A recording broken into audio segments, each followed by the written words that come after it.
The Attic Rule, what masters forced enslaved girls to do in secret. They did not always need chains. Ink, ritual, and paper could do the same work. A single line on a ledger, entered by a steady hand, could reassign a bed, cut a ration, and change who could be called family. We use the phrase the attic rule, a working term used here to describe a pattern recorded in household ledgers, to name a bureaucratic practice that sequestered and regulated the intimacies of enslaved girls.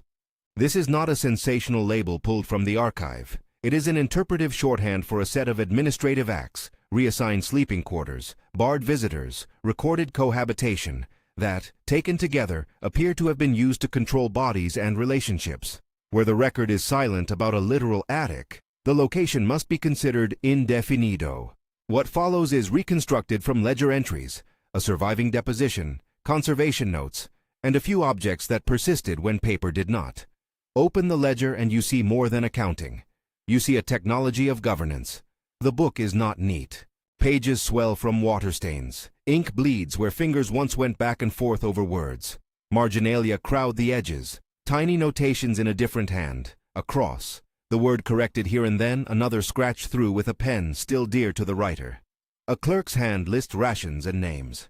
Some lines read plainly. Blankets issued. Potatoes. Firewood. Other lines, paraphrased in the margin and catalogued by later archivists, refer to corrective assignment, or are later noted as assigned cohabitation, paraphrase. An inspector's deposition, copied into a separate volume and paraphrased in a 19th century report, records a minister offering a prayer while a small coin was presented. A conservator's note describes a cuff, linen, frayed, stitched with a name where ink once had been scrubbed away. These fragments taken together begin to form a pattern. They do not prove everything. Many conclusions must be qualified. The term attic is our heuristic. The archive does not supply that name. The location of seclusion, when mentioned at all, is indefinido. But when the ledger repeatedly records changes in sleeping assignment alongside entries that restrict visitors and alter rations, when a minister's involvement and a token exchange appear in a deposition, and when a cuff with a stitched name bears traces of deliberate erasure, a plausible interpretive frame emerges, a ritualized bureaucratic mechanism for secluding and regulating young women's intimate lives. To make this concrete, we reconstruct one life from the fragments. The life we reconstruct is that of Amina. Her presence in the ledger is sparse, an entry here for rations, a marginal note there shifting a bed assignment. Yet material traces and later testimonies allow a fuller, carefully qualified portrait. What follows is reconstructed from ledger entries, an inspector's deposition paraphrase, conservation notes on a cuff, and local oral histories recorded later. Wherever the evidence thins, so do our assertions. Amina appears in the household accounts as A, then later as Amina in a conservator's catalog. In the thin, careful script of the scribe, a ration line lists A. 1 or 2 loaf, firewood, winter blanket. In another column, a terse note, likely by a different hand, paraphrased and catalogued by archivists, reads, reassigned sleeping. Elsewhere, an inspector records, in an account later copied and paraphrased by an officer named Lewis, that a steward had reported irregularities and that a minister had been summoned. From these atoms of record we can reconstruct, with caution, the shape of Amina's days. Picture her, reconstructed. At dawn, she walks to the river where hands learn to mend garments by the light of the water. She hems, she sews. She tucks a small folded notebook into the fold of a hem, because paper is a rare privacy. She trades jokes with a field hand named Daniel, who appears elsewhere in the ledger as paid for extra work. She washes, she runs errands, she learns which corners of the house provide a few spared minutes at dusk. These details are drawn from typical patterns visible in the ledger: payment entries, small supplies, a note about mending supplies issued, and from local witness accounts recorded later. They are reconstructions. They are plausible scenes, consistent with the surviving entries, not transcripts of remembered speech. One day, according to a paraphrased inspector's deposition, the steward reported irregularities. What those irregularities were, exactly, the deposition does not detail in explicit terms. The steward's report is catalogued in the archive as a complaint about improper association. Paraphrase. A minister was called. The deposition, again paraphrased, records him framing the matter morally, offering a brief prayer and presenting a small coin or token as a symbol of transfer or penance. A clerk then recorded a formal change. Amina's sleeping quarters were reassigned. Visitors were to be barred. Ration entries were altered. The ledger takes the event and turns it into a durable administrative status. These steps: accusation, tribunal, ministerial framing, token exchange, scribe entry, form, in the documents, a recognizable mechanism. We call that set of actions the corrective assignment ritual. It is important here to emphasize method. What follows is an interpretation built from discrete ledger lines and paraphrased depositions. The presence of a token in the deposition is explicit in the copied report. The word attic is not. When we use the shorthand attic rule, we mean a practice recorded in ledgers that achieves seclusion and reclassification through recorded ritual. We do not assert the existence of a physical attic without clear evidence. Where the ledger names a location, we rely on that label. Where it does not, we mark the site indefinido. The ledger's grammar matters. A clerk writes actions that become facts. When reassigned sleeping appears, it is not an ephemeral scolding. It is an administrative order that recalibrates daily life. A changed bed assignment means new waking hours, new surveillance, and, if visitors are barred, new limits on who may cross a threshold. Reduced rations are not only hunger, they are a tool for enforcing compliance. The combined effect is the remaking of intimacy into an administratively regulated category. Who you may share a room with, who may come to call you family, what your body may experience in private, all entered as a matter of ledger-recorded fact. The ritual by which this happened is reconstructed from the sources, performative as much as bureaucratic. A steward reports. A minister frames the action as moral correction. A small coin or token is presented. In the copied deposition, the coin is recorded, its presentation paraphrased as a formal transfer or signifying act. A scribe writes the entry. In this convergence of moral language, symbolic gesture, and administrative recording, the household performs both judgment and legalization.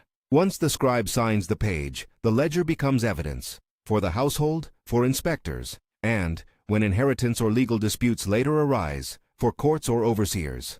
This pattern appears in more than one ledger. Professor Andrews, in comparative analysis, has traced similar sequences across households associated with British authority, and others catalogued as indefinido in provenance.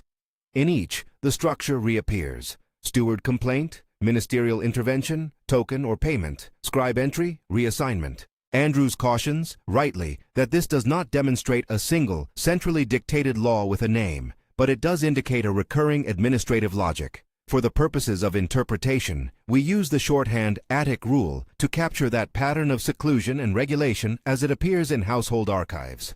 The material record pushes back against purely paper-based narratives. A stitched cuff, now conserved and catalogued, bears a name where ink appears to have been scrubbed from the fabric. Amelia, the conservator who treated the cuff, notes in her report that the linen shows deliberate abrasion near the stitched monogram, and that a later hand repaired the cuff with a visible, purposeful stitch. Her conservator's notes are precise. The cuff's threads carry human history, the rhythm of the needle, the abrasion of years, the faint residue of soil where the cuff was tucked away or buried. That cuff is not a single text. It resists being fully read. Yet it speaks. The stitched name is a claim of personhood that the clerk's erasure sought to remove from paper. The cuff survives as counter-evidence. Under a floorboard in a back room, indefinido, in terms of exact household space but fixed in a conservator's excavation record, workers found folded letters. The letters have been folded and refolded. The script is small and hurried.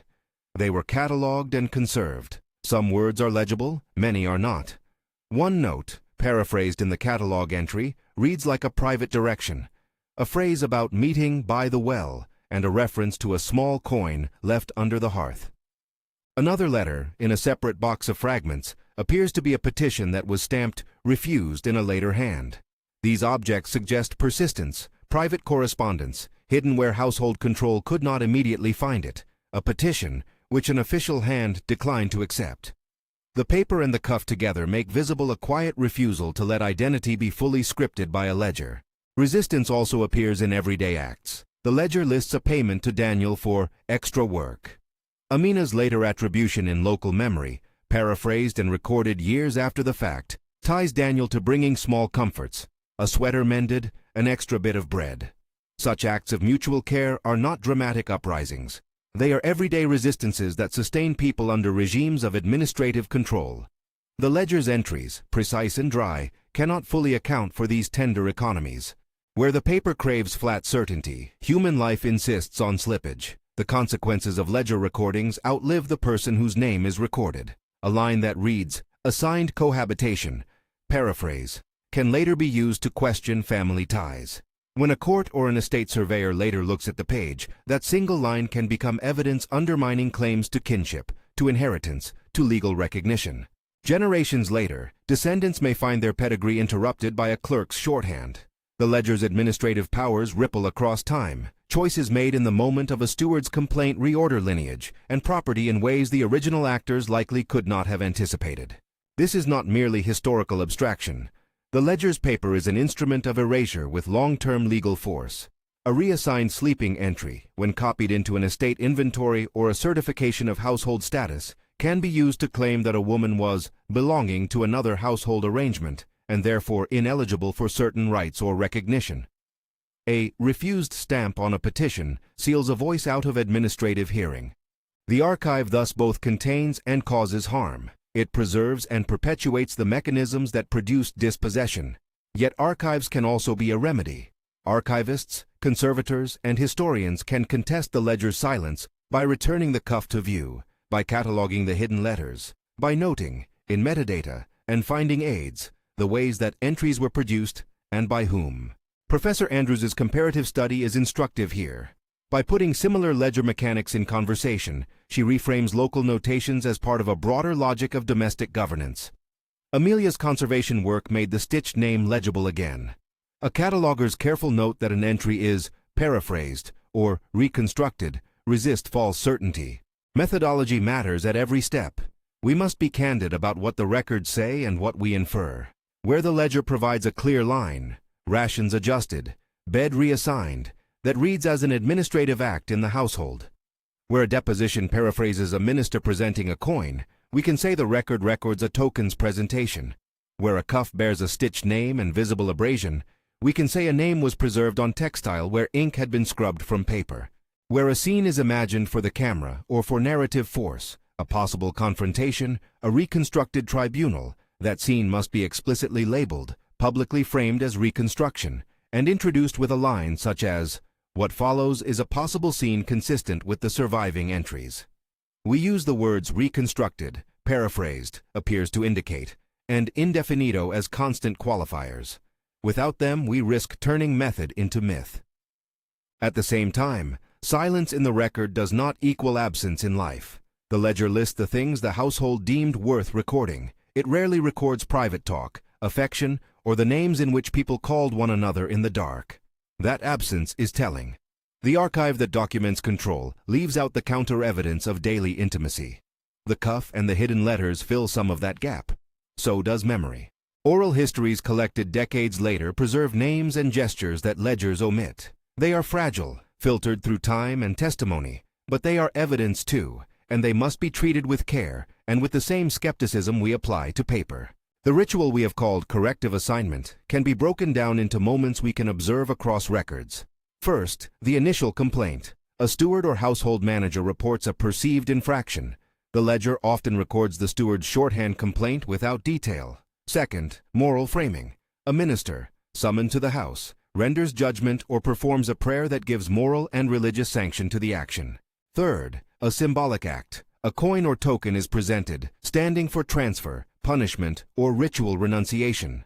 Fourth, formalization. The scribe writes the entry, reassigned sleeping, barred visitors, ration adjustments. Each step shifts private conduct into the realm of recorded fact. The scribe's steady hand limits ambiguity. The presence of a minister and a token gives the act social legitimacy in the vocabulary of the household and its overseers. We must emphasize again what is and is not in the records. The ledger provides administrative forms of violence, reassignment, ration reduction, visitation bans. It does not, in the surviving pages we have, provide explicit descriptions of physical acts or intimate encounters. Where the ledger implies control over intimacy through sleeping arrangements and visitor prohibition, we state that implication cautiously. The record appears to indicate regulatory control over personal relations. We do not invent explicit acts in the absence of attested textual proof. The archive's reticence demands interpretive restraint. The ledger's power to produce erasure is not limited to the moment of correction. Bureaucracy creates enduring categorizations. An entry that classifies someone as sequestered or assigned to another's charge becomes a documentary anchor for future claims. Descendants may later find that their ancestor's name shifts fleetingly from one household column to another with a clerk's stroke. For legal purposes, that stroke has weight. This is why archival practice becomes, in effect, a form of justice. When a conservator recovers a stitched name scrubbed from paper, when a cataloger tags an entry as paraphrased from deposition, rather than asserting a false clarity, when an archivist makes digitized images accessible so families can see pages for themselves, the archive becomes a tool for countering erasure. The ledger is also a record of complicity. Its entries were not produced in a vacuum. A steward's complaint, a minister's prayer, a scribe's entry, these are social acts that required multiple hands. That multiplicity means responsibility is shared across the household and its broader social networks. Where provenance of a particular volume is indefinido or associated with British authority, language must remain sober. We can indicate association without categorical national indictment. A ledger may be associated with British authority, or it may have ambiguous provenance. In either case, the practices recorded are the product of local household conventions and broader imperial and administrative logics. We must avoid turning ambiguous lines into sweeping national condemnations. Resistance, however, lives in the spaces the ledger cannot entirely control. The cuff with a stitched name, the hidden letters beneath a floorboard, the small economies between Amina and Daniel, these are the archive's failures to fully capture life. They are also its salvation. They remind us that people under governance find ways to keep identity alive. Those small acts of preservation, stitching a name into cloth, folding a letter and hiding it, are acts of testimony in miniature. They testify to a refusal to be fully rewritten by ink. What can be done now matters. The ledger, the cuff, and the letters will continue to survive or decay according to choices we make today. Amelia's careful conservation work required funding and institutional commitment. The cataloger's decision to note uncertain readings as paraphrased rather than definitive reflects a commitment to scholarly humility. Professor Andrews's comparative work required access to multiple collections that are not uniformly digitized.